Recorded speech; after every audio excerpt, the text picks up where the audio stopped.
Expatrié. Nom, adjectif. Vient du grec exo et patrida. Se dit d'un individu qui réside dans un autre pays que le sien.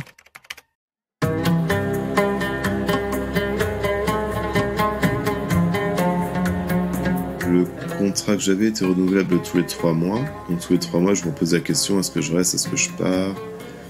Et en fait, ce qui peut paraître paradoxal, c'est que j'avais un vrai métier dans un bureau, avec des horaires de bureau et un salaire fixe, un truc que j'avais jamais avant. Donc il y avait la sécurité de l'emploi en quelque sorte.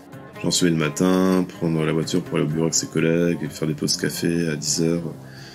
Et c'était une vie assez agréable finalement. Et j'avais peur de rentrer en France et de me retrouver la vie d'avant où je galérais un peu niveau thune, niveau boulot. La vie de freelance, c'était pas facile et j'avais pas envie de revivre ça en fait. Donc j'étais plutôt bien en Afghanistan, quoi.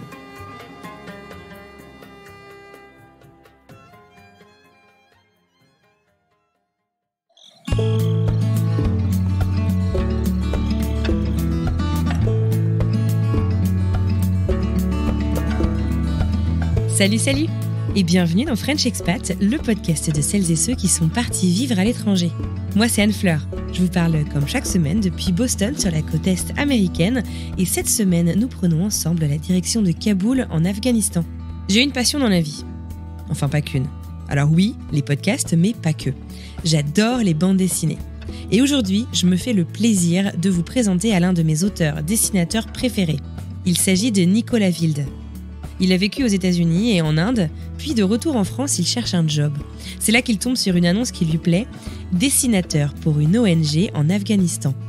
Il a raconté ses 2 ans à Kaboul dans une série de BD, Kaboul Disco, que je vous recommande chaudement, et nous fait l'honneur de nous raconter tout ceci aujourd'hui de vive voix. Avant de laisser place à cette rencontre, je vous rappelle que je vous retrouve à la fin de cet épisode pour vous parler la semaine prochaine. Allez, ceinture, direction l'Afghanistan en compagnie de Nicolas Wilde.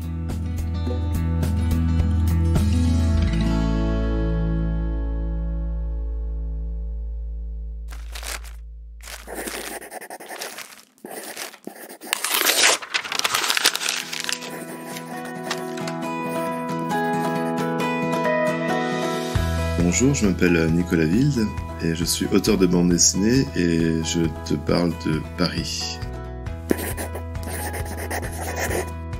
Lorsque j'ai contacté Nicolas pour participer à French Expat, il m'a rapidement répondu de manière positive, mais m'a avoué ne pas être très à l'aise avec le terme expatrié. Il m'avait d'ailleurs écrit ceci.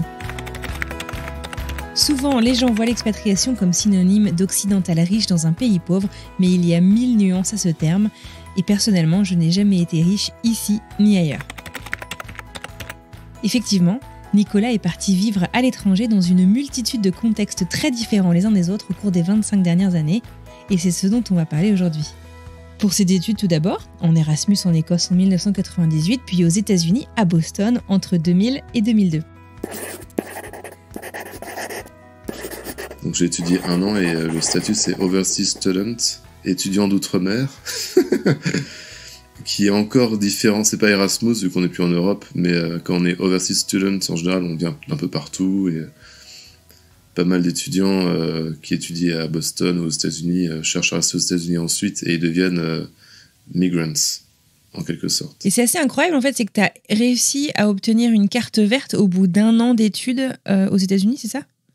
Oui, une carte résident permanent. C'est une carte verte de 1 an. Ah d'accord, ça existe ça ou ça n'existe peut-être plus? Alors c'était en 2001-2002. À l'époque, quand tu étudiais à Boston pendant 1 an, tu avais droit à une carte verte de 1 an. Ah ouais, d'accord. Qui était donnée, il fallait la demander, et c'était assez facile.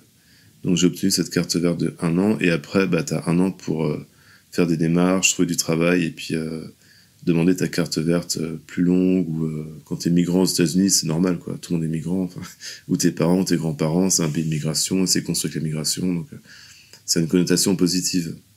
C'est une terre d'accueil, enfin, c'est ce qui est écrit sur le statut de liberté. Donc, je suis resté 6 mois avec cette carte verte et j'ai travaillé comme sommelier. Ah ouais. Un petit boulot à Beacon Hill, ouais. De Lucas Market. Excellent, d'accord. C'est à la cave, c'est près de Park, Green Park, le quartier victorien de Boston, ouais, qui est villa, très chic, ouais. En briques rouges. Ouais. Ah oui. Les clients étaient très chics. Mais tu connaissais quelque chose au vin ? Ah non. Mais j'avais un accent français, ça suffisait. Après, je connaissais un peu le vin d'Alsace, j'avais fait des vendanges en Alsace, du coup, pendant que je travaillais là-bas, ils ont vendu 2 fois plus de vin d'Alsace que d'habitude.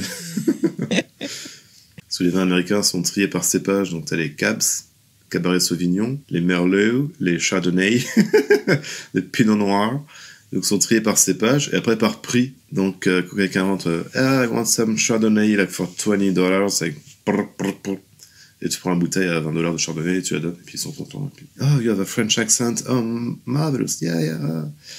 Et voilà. Et à côté, je faisais un peu d'illustration en freelance.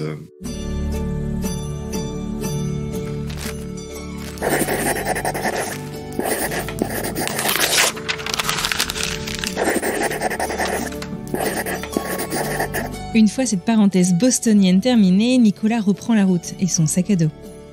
C'est en Inde qu'on le retrouve entre 2003 et 2004. C'est d'ailleurs là qu'il réalisera ses premiers carnets de voyage. J'ai fait 2 voyages en Inde, un en 98, 3 semaines, et un deuxième entre 2003 et 2004.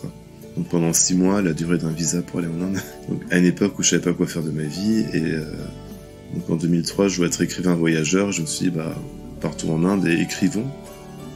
Et on verra ce qui se passe. Tu t'allais écrire sur quoi, enfin, donc... T'es parti avec quoi comme idée?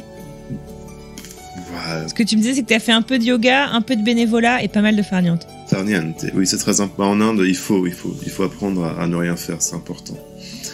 C'est pas donné à tout le monde, mais moi j'ai un don pour ce genre de choses.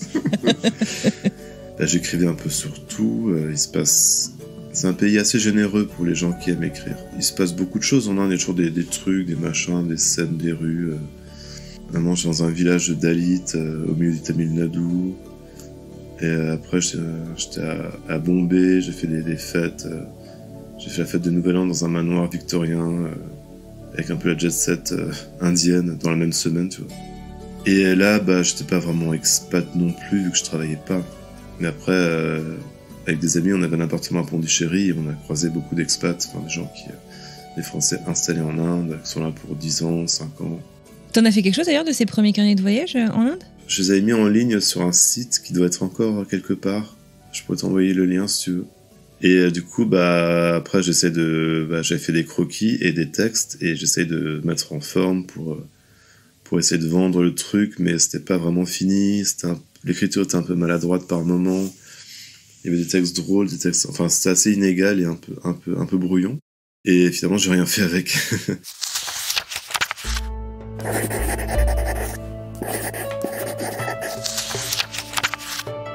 Courant 2004, Nicolas rentre en France.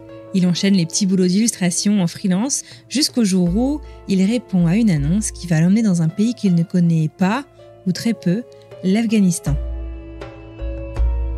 Et après, je suis parti en 2005 en Afghanistan, et là, ça a vraiment changé ma vie.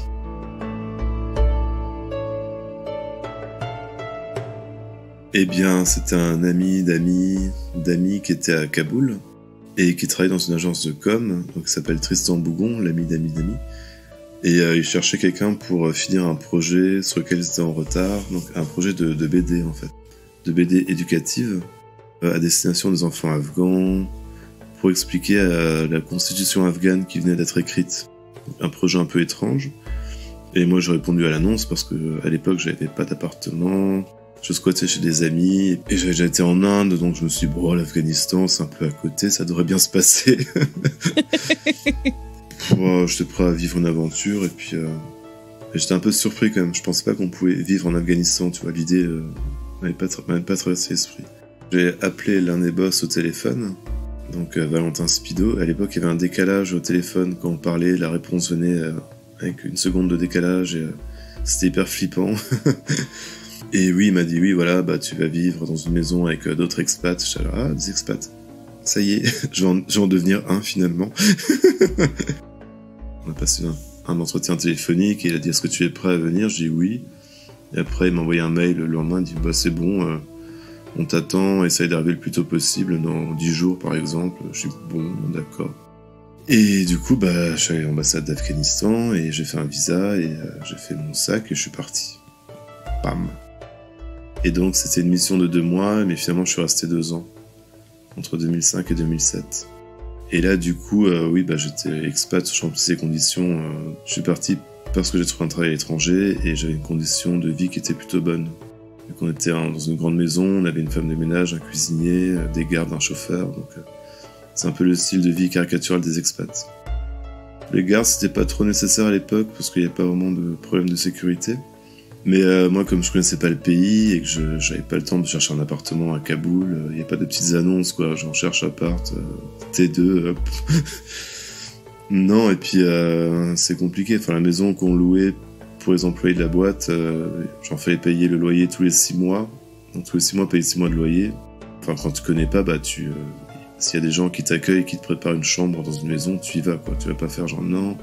Et nous, on était quand même 12 dans la maison, et puis on travaillait beaucoup, donc on n'avait pas forcément le temps de faire autre chose, ou ça donne du travail aussi à des cuisiniers, des femmes de ménage, des gardes. Il y a quand même beaucoup de gens qui n'avaient pas de boulot.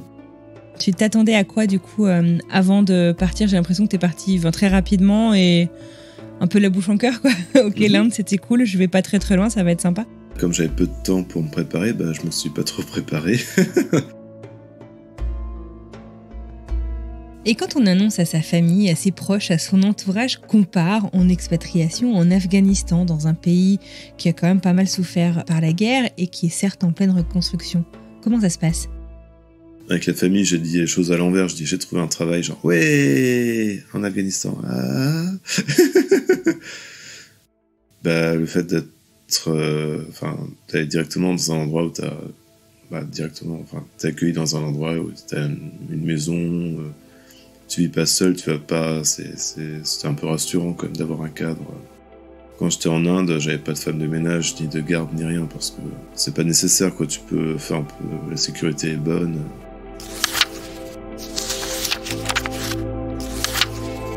C'est en cherchant une nouvelle BD à lire dans ma librairie en banlieue de Boston que j'ai découvert le travail de Nicolas.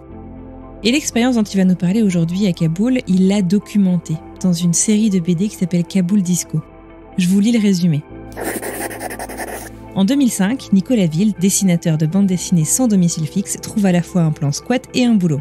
Bon, c'est un peu loin, à Kaboul, dans un Afghanistan encore instable après la guerre. Voilà donc ce jeune insouciant transporté dans une capitale en crise, chargé de dessiner une adaptation de la constitution afghane, puis de travailler sur la campagne de recrutement de l'armée. Il devient dès lors un observateur privilégié de la reconstitution hésitante du pays tout en menant la drôle existence des expatriés occidentaux à Kaboul. Il sent progressivement naître un fort attachement pour ce pays où il décide, malgré les risques, de prolonger son contrat. La constitution afghane désormais illustrée en bande dessinée, c'est le tome 1 de Kaboul Disco, Nicolas doit œuvrer à une campagne de communication pour la lutte contre l'opium. Le slogan à illustrer est particulièrement original, l'opium, c'est mal. Devenu seul auteur de BD, son collègue est parti d'un pays auquel il s'attache de plus en plus. Nicolas continue de mener sa drôle existence d'expatrié dans un Kaboul moins pacifié qu'on ne pourrait l'espérer, et c'est le tome 2.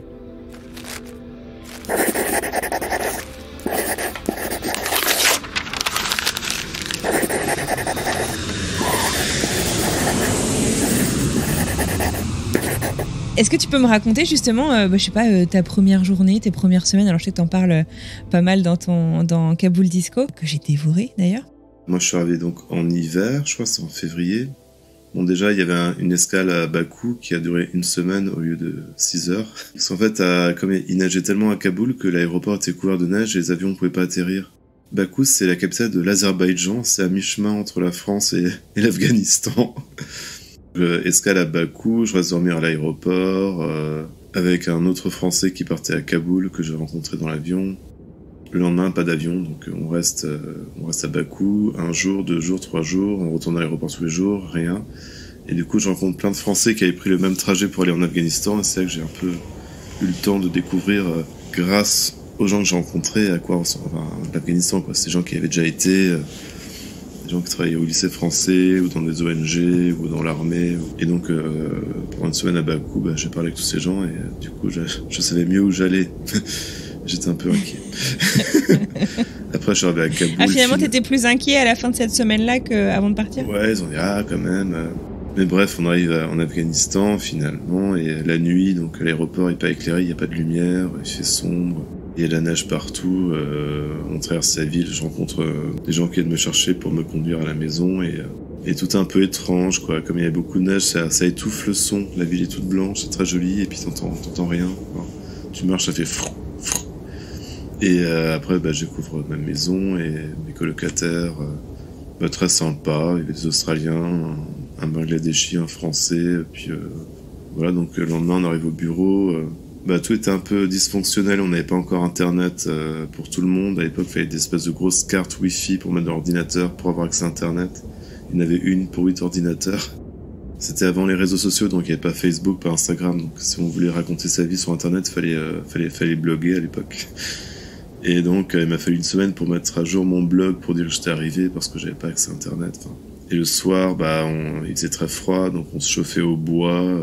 Il n'y avait pas d'électricité à la maison, donc on mangeait avec des bougies. Et puis on se couchait hyper tôt parce qu'on était fatigués, quoi. Et après, au bout d'un moment, je suis resté, le printemps est arrivé, et puis on a commencé à découvrir un peu le pays, un peu les restaurants pour expats, qui sont des endroits assez étranges dans ce genre de pays. Comment ça ? Au début, quand je me suis dit, je vais aller en Afghanistan pendant 2 mois, par exemple, je pensais que je boirais pas d'alcool pendant 2 mois, par exemple. Je pensais qu'on n'en trouvait pas, et en fait, on en trouve dans certains restaurants, un peu même à l'époque, on en trouvait dans les épiceries, dans les magasins. Et donc c'était marrant de pouvoir... on habitait à 500 mètres d'un restaurant français qui s'appelait la Joie de Vivre. Et c'est un endroit où on pouvait manger du foie gras, du bœuf bourguignon, boire un verre de Sancerre, on pouvait jouer à la pétanque, enfin c'était très étrange. Et au début, les premiers mois, on n'y allait pas trop parce qu'on se dit c'est nul, on est en Afghanistan, quoi. Et au bout de quelques mois, quand tu te rends compte que c'est pas facile de vivre en Afghanistan, que c'est un peu anxiogène, retourner jouer à la pétanque et boire du rouge, parfois ça fait du bien. Donc c'est un peu une bulle pour se déconnecter du pays, et c'est le genre d'endroit qui permettent de rester sur le long terme, d'avoir une vie sociale aussi, de rencontrer des gens. C'est un endroit où tu rencontres des diplomates, des espions, des militaires, Enfin, c'est très, très cosmopolite, très étrange et c'est un peu passionnant en fait.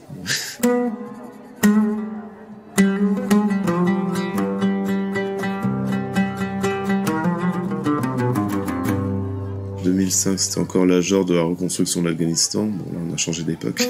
Donc, ça avait attiré beaucoup de monde, à la fois des aventuriers, des entrepreneurs, des journalistes, des diplomates, des espions. Enfin, il y avait toute une foule de personnes assez cosmopolites. C'était juste étrange et drôle.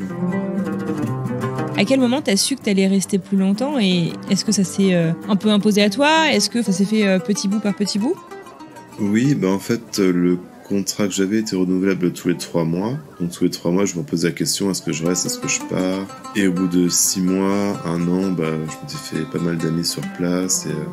Et en fait, ce qui peut paraître paradoxal, c'est que j'avais un vrai métier dans un bureau, avec des horaires de bureau et un salaire fixe, un truc que j'avais jamais avant. Donc il y avait la sécurité de l'emploi en quelque sorte.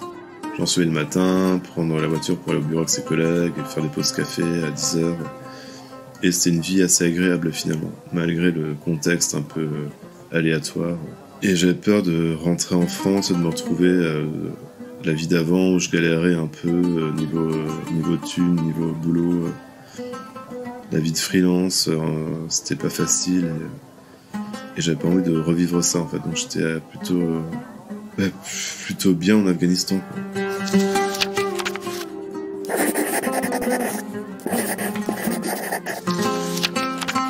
Côté professionnel, sa situation en Afghanistan confère une certaine stabilité à Nicolas. Stabilité qu'il n'est pas tout à fait prêt à lâcher. Illustrer la constitution afghane pour les enfants. Le projet peut paraître un peu surprenant au premier abord. Alors, à quels autres types de projets a-t-il contribué quand il était là-bas ? On a eu d'autres projets ou sur la santé ou sur l'éducation qui étaient assez sympathiques. Et des projets un peu plus étranges. On avait fait notamment la communication pour l'armée afghane, pour aider au recrutement de l'armée afghane. Et on a fait une campagne de com contre l'opium aussi, pour inciter les gens à ne plus produire de l'opium et à ne plus en consommer. Et ça n'a pas très bien marché. L'opium fait vivre beaucoup de monde en Afghanistan. Donc alors tu nous disais que tu avais un travail de bureau a priori, mais tu as quand même fait pas mal de terrain. Tu le documentes notamment dans tes livres, Kaboul Disco 1 et 2. Je sais pas, est-ce que tu peux nous en raconter, je sais pas, un ou deux moments qui t'a particulièrement marqué, nous amener un peu avec toi ? Bah, il y a les moments un peu récréatifs, c'est quand on partait en week-end ou en vacances dans d'autres endroits en Afghanistan. Donc à Bamiyan, là où il y a les Bouddhas géants, c'est très beau, enfin, il y a des beaux paysages. Voilà, on passe un bon moment. Et dans le cadre du travail, il y avait des trucs un peu inattendus, justement, de travailler pour l'armée afghane, d'aller dans les bases de l'armée afghane pour filmer les soldats, pour faire des posters. C'était un peu étrange. Dans ces bases, on croisait des militaires américains qui formaient les Afghans. Donc j'ai un peu l'impression d'être dans un épisode de Homeland. C'est vrai que on a accès à plein d'endroits très très étranges en tant qu'expat. On va dans des réceptions, dans des ambassades.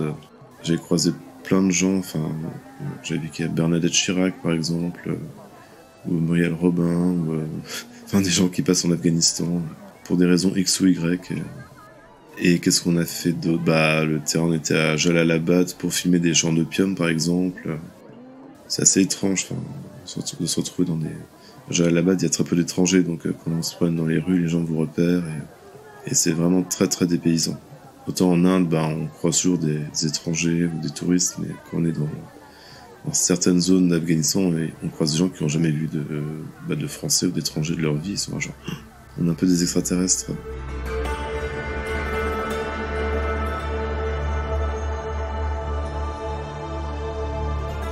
Et sinon, vivre à 12 personnes, 12 adultes dans une maison pendant 2 ans, c'est une opportunité ou un fardeau ? Et d'autant plus quand il s'agit de vos collègues avec qui vous travaillez déjà toute la journée. Pour Nicolas, ce fut clairement une opportunité. Il adore la vie en communauté. Moi, j'aimais bien la vie en communauté, et comme c'est que des gens qui, a priori, ont un petit grain, parce que pour vivre en Afghanistan... Donc c'est des gens avec lesquels on s'est bien entendu. Enfin, la plupart des collègues sont devenus des amis. Je reste en contact avec eux. Même encore aujourd'hui, j'étais à des mariages d'anciens collègues de Kaboul. Puis à l'époque, on était tous jeunes, on avait entre 20 et 30 ans. Donc on était un peu en mode... Par certains côtés, j'ai l'impression de faire un deuxième échange Erasmus, tu vois. Non, ça qui était sympa aussi, c'est vivre dans une grande maison où on pouvait faire des fêtes ou... accueillir des gens, faire des grands repas, jouer à risque autour du feu de cheminée. Il y avait une bonne qualité de vie. Si son expérience à Kaboul l'a transformé pour le meilleur et lui laisse de merveilleux, excellents souvenirs, l'Afghanistan n'en demeure pas moins, à l'époque, un pays en reconstruction, à la stabilité toute relative. Nicolas raconte quelques moments qui l'ont marqué.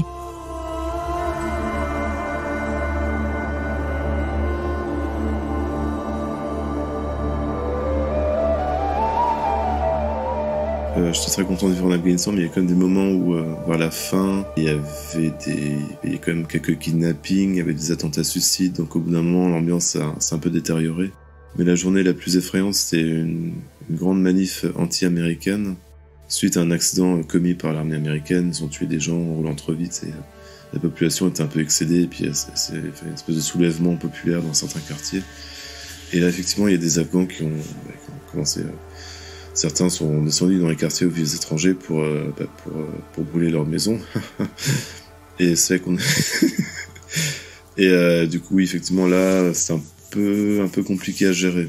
On a dû quitter notre maison un peu en toute vitesse et on s'est fait rapatrier par l'armée française dans une base de l'OTAN. Après, on a dormi sur place et on savait pas trop à l'époque si on allait être rapatrié en France, si les émeutes allaient dégénérer ou sur d'autres personnes qui viendraient... Vu que le pays est assez instable, tout peut arriver, donc... Mais le lendemain, ça s'est calmé, on est rentré chez nous. Mais à partir de là, j'étais un peu plus inquiet, je dormais un peu moins bien, ouais. Sauf qu'une semaine après, on a eu une deuxième alerte du même ordre, en fait. Il y a des rumeurs d'émeutes, on a dû refaire le même truc. Quitter le bureau, se cacher dans une maison, et après, c'est un exercice, en fait. Donc ça pouvait devenir un peu pénible. Mais je suis quand même resté 6 mois et un peu moins guilleré, un peu plus regarder derrière moi. Et à l'époque, on avait des règles de sécurité parfois quand un étranger se faisait kidnapper, ce qui arrivait de plus en plus souvent.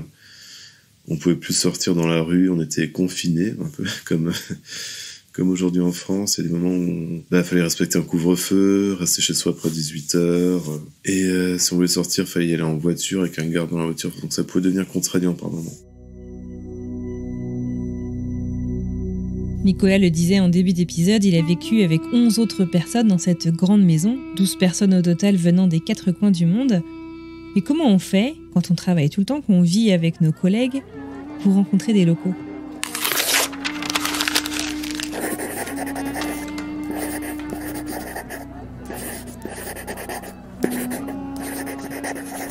En fait, il y a 3 catégories d'Afghans que j'ai côtoyés. Il y a des expats afghans, donc c'est des Afghans qui ont grandi en Europe ou qui sont nés en Europe, de pères afghans qui ont fui d'autres guerres qu'il y a eu avant et qui ont eu des enfants qui ont grandi en Europe et qui sont revenus après 2001 dans leur pays pour voir à quoi ils ressemblent, pour retrouver leur famille ou pour commencer un business. Donc eux, en général, on s'entend très facilement, très vite, vu qu'on a un peu les mêmes rapports au monde, les mêmes réflexes culturels, ces gens avec qui on peut jouer à la belote en buvant du vin, par exemple, très facilement. Après, il y a les Afghans avec lesquels je travaillais, il y a ceux qui parlaient anglais ou français, qui ont grandi en Afghanistan, mais avec qui on pouvait facilement sympathiser ou échanger, vu qu'on parle la même langue. Et c'est des gens avec lesquels on pouvait partir en pique-nique, ou on allait dans leur famille, à la campagne, au week-end. Certains d'entre eux, je suis resté en contact avec eux. 80% d'entre eux ont quitté l'Afghanistan entre 2005 et aujourd'hui.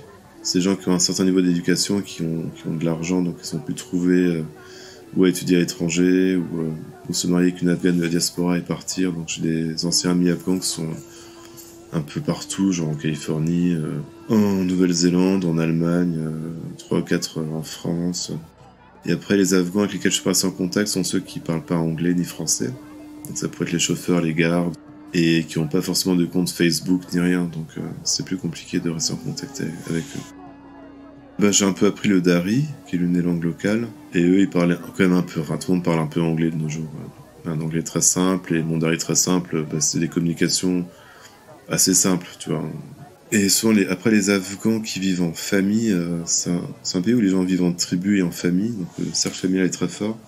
Et souvent, c'est des gens qui, le soir, rentrent dans leur famille à partir de 8h. S'ils sont jeunes, ils retournent chez leurs parents et ils vivent dans la même chambre avec leurs frères, et les filles dans la même chambre. Et les grands-parents sont dans la maison, donc c'est pas des gens qui, le soir, vont sortir faire la fête.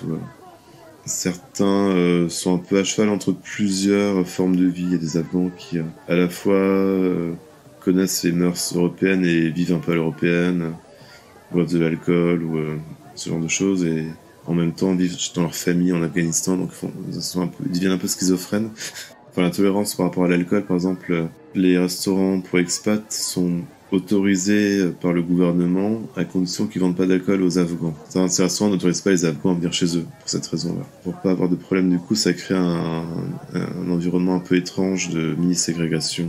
Mais après, comme dit, les Afghans de la diaspora, eux, ceux qui avaient un passeport étranger, ils pouvaient rentrer facilement. Les Afghans suisses, les Afghans autrichiens, enfin des binationaux, des Australo-Afghans, des Canado-Afghans, des Afghano-Dubaïotes. Comme c'est un pays qui est en guerre depuis 79, je crois. Voilà, il y a de nouveau, les talibans ont repris le pouvoir, donc il y a une nouvelle vague d'exode. En gros, tous les 10 ans, il y a une vague d'exode. Donc il y a plusieurs générations d'Afghans qui vivent à l'étranger. Et même il y a des Afghans qui ont fait des enfants qui sont devenus ou français ou allemands, qui ne s'intéressent pas forcément à leur pays d'origine.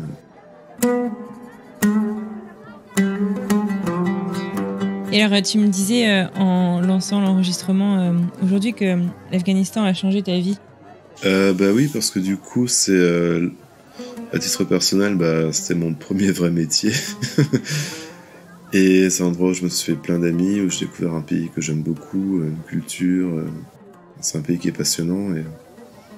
Et aussi, j'ai pu réaliser mon objectif que j'avais pas atteint en Inde, c'est de devenir écrivain voyageur. Donc c'est ma première BD, ça raconte ma vie en Afghanistan.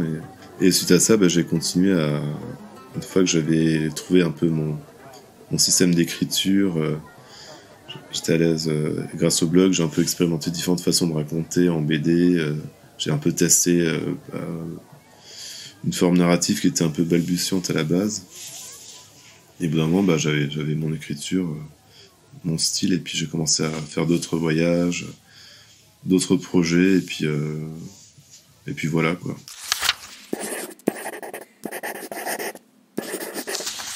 L'Afghanistan te poursuit aussi. T'as sorti je n'ai plus les dates en tête, un thé avec les talibans. Est-ce que tu pourrais nous raconter le contexte de cette BD et notamment, t'as vraiment rencontré ce reporter british dans l'avion pour aller à un mariage? En fait, j'ai pas rencontré dans l'avion, j'ai rencontré à une fête avec plein d'anciens de Kaboul. Mais j'avais pas envie de mettre en scène la fête avec plein de gens. Il y avait trop de personnages à dessiner. Donc j'ai dessiné le moment d'avant où on est seul en huis clos. C'est juste pour lancer le livre. Voilà, je rencontre quelqu'un qui raconte sa vie et après on me voit plus et tout est un énorme flashback avec sa vie en Afghanistan. Tu veux nous raconter un petit peu le concept de cette BD? Donc Sean Langan est un journaliste anglais qui a été en Afghanistan entre 98, avant le 11 septembre 2001, jusqu'en 2008. Et donc lui il était sur le terrain, il était pas vraiment... il était à Kaboul de temps en temps, mais il voyageait beaucoup pour faire du terrain, pour faire des reportages. Et ses premiers reportages étaient hyper intéressants parce qu'à l'époque où les talibans étaient au pouvoir, la première fois, c'était interdit de filmer, de prendre des photos. Donc il devait cacher ses caméras, il devait filmer en cachette. Mais il a rencontré des leaders talibans qu'il a interviewés, puis certains étaient même flattés d'être interviewés pour un journaliste de la BBC. Et en 2008, il s'est fait kidnapper par des talibans. Parce qu'à l'époque, il voulait retrouver Siraj Haqqani. C'est l'un des leaders talibans qui avait entraîné les terroristes qui avaient fait les attentats à Londres en 2005. Ça date un peu et il s'est passé beaucoup de choses depuis. Et donc, il voulait l'interviewer, tout simplement. Mais il l'a jamais retrouvé. Donc, et je crois que maintenant, Siraj Haqqani est dans le gouvernement taliban qui est au pouvoir aujourd'hui. Et Siraj Haqqani, on le retrouve dans la série Homeland, la saison 4 qui se passe au Pakistan. C'est le méchant de la saison 4. Et je crois qu'il meurt dans la saison 6 ou 7 de Homeland alors qu'il est toujours vivant. Bon, c'est une erreur d'anticipation de la part des scénaristes. Et je trouvais dessus, en cherchant des photos de Siraj Haqqani pour le dessiner dans ma BD, j'ai trouvé 2 portraits très très différents.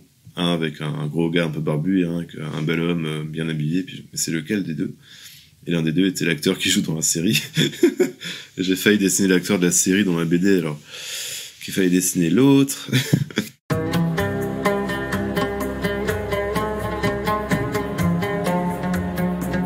Du tourisme en Afghanistan, il y en a peu et il y en a eu peu peut-être au cours des 20 dernières années aussi.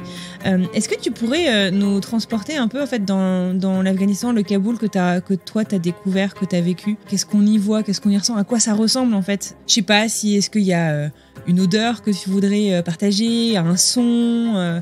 Oui, alors en fait c'était une ville qui était un peu complètement en 2001, qui était quasiment vide, il n'y avait plus personne. Pas de voitures dans les rues quasiment, il y avait quelques pick-up Toyota mais c'était ceux des talibans.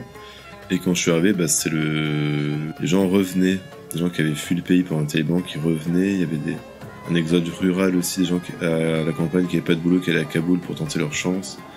Donc tu avais un exode migratoire vers la capitale assez important et la ville est passée de 1 million d'habitants à 5 millions d'habitants en 5 ans. Donc, beaucoup de travaux dans tous les sens. Le vieux Kaboul, il y a des endroits qui sont assez rustiques, t'as des petits trucs, des maisons en pissé ou en terre crue avec des petites échoppes, t'as des petits marchés, le marché aux oiseaux où les gens vendent des oiseaux, c'est assez mignon. Notre premier bureau était près de Butcher Street, la rue des bouchers. Donc c'est une rue, quand tu la traverses, ça sent la viande, t'as des morceaux d'animaux morts accrochés dans la rue avec des crochets à viande. Toutes les rues sont pas pavées, donc il y a pas vraiment les égouts, c'est des trous le long des rues. Et tout est un peu boueux, quand tu marches, en hiver avec la neige, tu vois pas forcément les trous, donc tu te prends. Et c'est assez vivant, c'est redevenu un peu un cœur économique.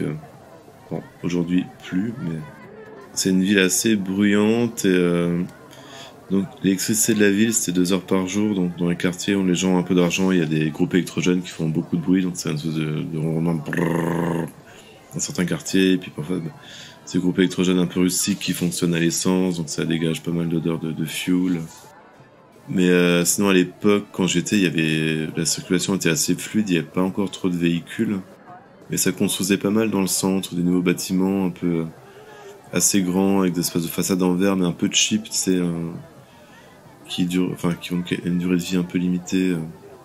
Il y a un style architectural qui est apparu, c'est ce qu'on appelle les villas pakistanaises.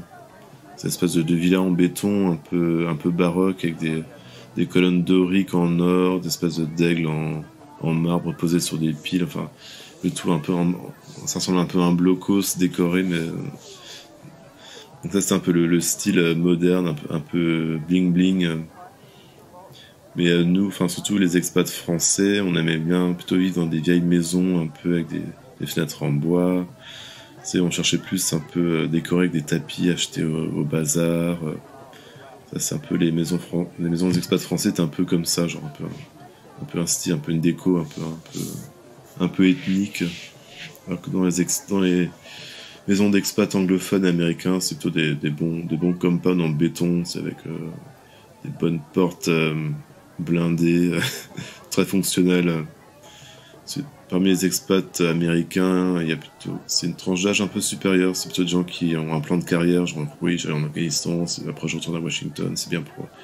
Et le confort sur place, ils viennent pas pour acheter des jolis tapis et se promener à la campagne, quoi.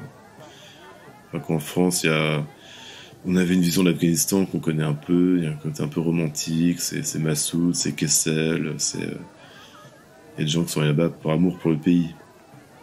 Chez les Américains, c'était moins le cas. C'est par amour pour leur carrière ou pour l'argent. Bon, j'exagère, c'est un peu caricatural, mais j'ai des amis américains très sympas qui ont aussi appris la langue et qui voyagent beaucoup dans le pays.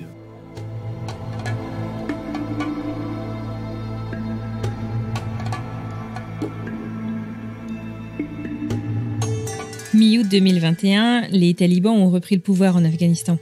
Que l'on suive ou non l'actualité, je pense qu'on a tous en tête ces images d'avions qui cherchent à quitter l'aéroport de Kaboul avec des personnes accrochées à leur train d'atterrissage, à leurs ailes, à leurs réacteurs. La reprise du pouvoir par les talibans a fait beaucoup de bruit au moment où ça s'est passé et on en parle un peu moins maintenant. Et Nicolas, qui dit bien volontiers que l'Afghanistan a changé sa vie pour le meilleur. Comment est-ce qu'il a vécu tous ces événements ? Ça m'a surpris, quoi, l'effondrement du pays. On sentait que c'est un pays qui tenait, un peu, le gouvernement, la police armée afghane, ils tenaient debout avec le support de l'armée américaine. Déjà en 2005-2006, quand on a travaillé avec l'armée américaine et afghane, on voyait bien que parmi les soldats afghans qu'on avait croisés, le niveau de motivation n'était pas hyper élevé, quoi. Enfin, les gens venaient parce qu'ils savaient pas quoi faire de leur vie.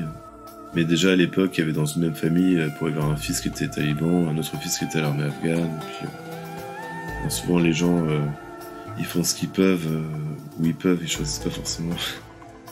Il y a une phrase assez marrante qui dit « On peut louer un Afghan, mais on peut pas l'acheter ». Enfin, on peut pas acheter un Afghan, on peut le louer, dans l'autre sens.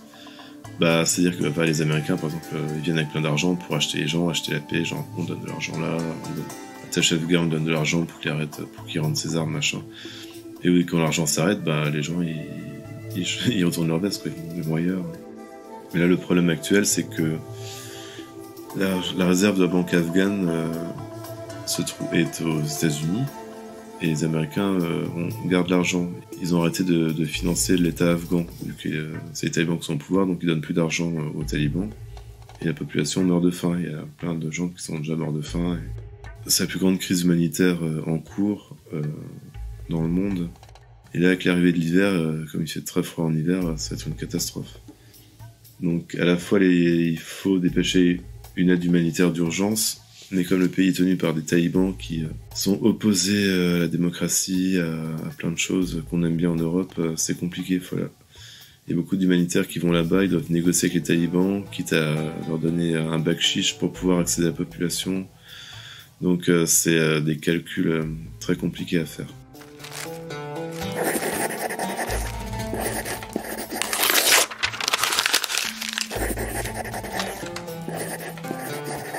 Depuis tout ça, tu as été artiste en résidence à Dubaï, au Cambodge. Tu as fait un bouquin sur l'Iran aussi, non ? Un voyage en Iran avec des amis. Ainsi se tue Zarathustra. Le voyage, c'est ce qui semble te définir toi et le dessin et ton mode d'expression au cours des 20 dernières années. Et je me demande en fait, t'en es où aujourd'hui ? Il me semble que tu as sorti quelque chose il y a quelques mois. C'est quoi la suite pour toi et où est-ce que t'en es, quoi ? Donc il y a quelques mois j'ai sorti un livre qui s'appelle À la maison des femmes chez Delcourt, et là c'est très différent, c'est des chroniques d'un centre d'accueil pour femmes en détresse à Saint-Denis, au nord de Paris. Et donc je suis allé pendant 2 ans, entre 2017 et 2019, pour récolter des témoignages, faire des chroniques du quotidien, genre voir des soignantes, des patientes. Et donc c'est un récit avec 30 chapitres qui raconte plusieurs histoires et qui raconte en fait ce qui se passe à la Maison des Femmes. Je vais aller à Saint-Denis pour dédicacer en fait. Et par rapport au voyage, t'en as encore d'autres de prévus En fait, comme beaucoup de monde, j'ai pas pu voyager beaucoup pendant 2 ans. En mars 2020, j'étais parti vivre en Éthiopie pour 3 mois. Pour une résidence d'écriture, et au bout de 10 jours, j'ai dû rentrer en France à cause de la pandémie. Et après, j'ai pas refait de grands voyages, mais là, si tout va bien, j'irai en Israël en février pour faire un documentaire pour Arte. Ah, génial. Donc Palestine, Israël, l'eau, en gros. Et j'ai commencé un autre projet en août, qui se passe en Irak. Donc en mars, je vais aller en Irak 2 semaines pour faire des recherches. J'ai été contacté par un collectif de journalistes français, belges et irakiens qui ont couvert le siège de Mossoul entre 2016 et 2017. Et du coup, chacun a raconté une histoire, c'est à la fois sur la guerre, sur le conflit, mais aussi sur leur propre histoire personnelle. La petite histoire et la grande histoire se mélangent. Et donc on a 12 récits assez différents, mais qui racontent un peu la même histoire, donc ce siège. Et donc on les a réécrits pour en faire une seule histoire. Donc un peu un récit choral avec plusieurs personnages. Et là, je vais aller à Mossoul pour voir à quoi ressemble la ville et rencontrer les journalistes irakiens qui habitent encore là-bas. Et voilà, donc ça c'est le gros projet en cours qui va me prendre 2 ans. Inch'Allah.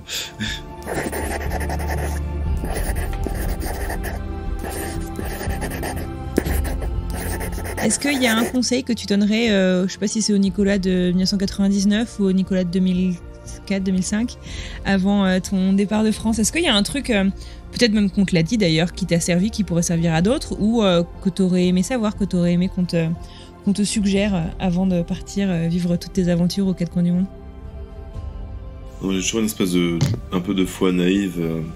J'ai toujours l'impression que tout va bien se passer, et puis faut juste continuer à faire ce qu'on a envie de faire, et puis c'est cool. Après, des conseils abstraits, je suis pas très bon en conseils globaux. Pourtant, je bois du Yogi-Tea tous les jours. Et... Non, en BD, il faut pas avoir peur de montrer ce qu'on fait, faire les storyboards, et faut pas avoir peur de la critique. Parfois, il y a des gens qui dessinent en cachette et qui osent pas montrer, ils font ça tout le temps, puis ils attendent d'avoir fini une BD pour la montrer, et c'est pas une bonne idée.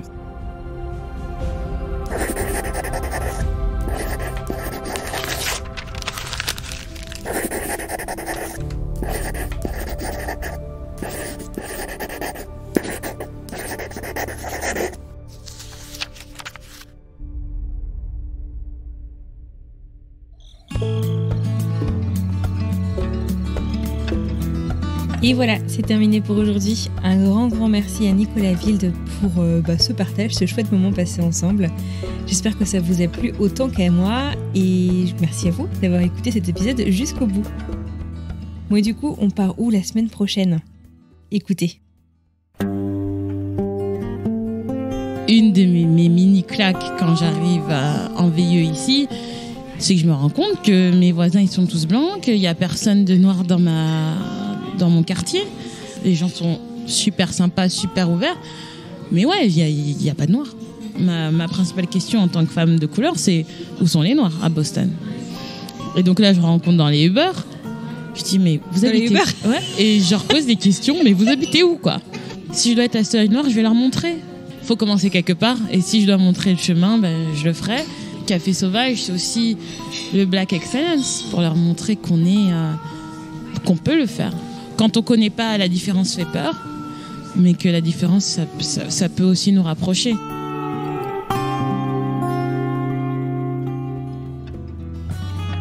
Pour en savoir plus, rendez-vous mardi prochain pour un nouvel épisode de French Expat.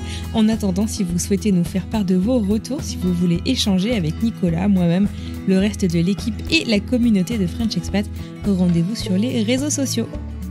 Enfin, Je le demande pas souvent parce que j'ai peur de vous embêter, mais sincèrement, si vous voulez nous donner un petit coup de main, n'hésitez pas à aller vous abonner là tout de suite sur l'application que vous utilisez pour écouter le podcast. Et puis si vous êtes sur Apple, à nous mettre des petites étoiles, des petits commentaires quand vous en avez l'occasion. Ça nous aide énormément à faire découvrir notre travail à d'autres potentiels auditeurs. Allez, je ne vous embête pas plus, je vous souhaite une très très belle journée et je vous dis à mardi pour une nouvelle histoire.